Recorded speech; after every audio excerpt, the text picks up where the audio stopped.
What is second step? Second step is structure your presentation. तुम्ही जे काही बोलणार आहात ना गाईज, त्यासाठी पहिले स्ट्रक्चर करा यार.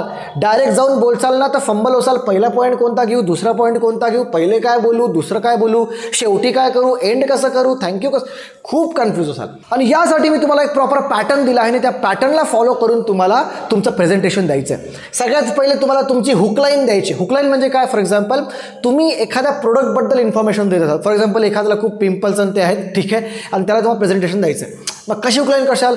हे guys, do you know there are 45% of Indian people those who are suffering from this pimple problem. Hook line दिली तुम्ही की तुम्हाला माहिती आहे का की आपल्या भारत देशामध्ये 45% लोक हे पिंपलच्या प्रॉब्लेमपासून त्रस्त आहेत. ही हुकलाईन दिली, असं तुम्ही तुमचं प्रेझेंटेशन सुरू केलं. अशी कोणतेही हुकलाईन तुम्ही तुमच्या अकॉर्डिंग द्या. सेकंड, प्रॉब्लेम सांगा. जो प्रेझेंटेशन तुम्ही देत आहात त्या प्रेझेंटेशन तुम्ही का देत आहात, तर त्याचा काय मागं काही ना काही रिझन असेल. ते रिझन सांगा की आज मी तुम्हाला हे जे प्रेझेंटेशन देत आहे, today the reason that I am standing front of you is, मग तुम्ही रिझन सांगा की आज हा प्रॉब्लेम आहे, असा आहे, असा आहे. त्यानंतर सोल्युशन सांगा. आणि त्यामुळेच मी आज तुमच्यासमोर इथे उभा आहे आणि मला असं वाटतं की सोल्युशन हे आहे. The solution of the topic is this. ठीक आहे. मग तुमच्या त्या पॉईंटला समजून सांगण्यासाठी एक प्रॉपर एक्झाम्पल तयार करा. उदाहरणार्थ, माझ्याकडे एखादा माणूस आला, a man come to me and he asked me that. अशा प्रकारे तुम्हाला तुमचं एक एक्झाम्पल द्यायचं आहे तुमच्या टॉपिकवर बेस्ड. आणि त्यानंतर तुम्हाला कॉल टू ॲक्शन बोलायचं आहे. कॉल टू ॲक्शन म्हणजे काय की तुम्हाला तुमचा टॉपिक जो आहे तो एंडकडे न्यायचा आहे.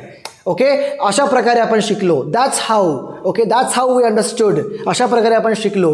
तर अशा प्रकारे तुम्हाला हुकलाईन, प्रॉब्लेम, सोल्युशन, एक्झाम्पल आणि कॉल टू ॲक्शन, अशा प्रकारे तुम्हाला तुमचा प्रेझेंटेशन जे आहे ते कस्टमाइज करायचं आहे किंवा तुमच्या प्रेझेंटेशनला एक प्रॉपर पॅटर्न द्यायचा आहे. आणि त्या पॅटर्नच्या अकॉर्डिंग जर तुम्ही करसाल ना तर तुमचा माइंड फंबल नाही होणार. कारण तुमच्या माइंडला माहिती आहे माझा पहिला पॉईंट मला प्रॉब्लेमवर बोलायचं आहे, आता प्रॉब्लेम झाल्यावर सोल्युशनवर बोलायचं आहे. पण जर तुमच्याकडे स्ट्रक्चरच नसेल तर काय होणार? तुम्ही पहिले हुकलाईन बोलचाल, मग सोल्युशन बोलचाल, मग एक्झाम्पल बोलचाल, मग असं नाही करायचं.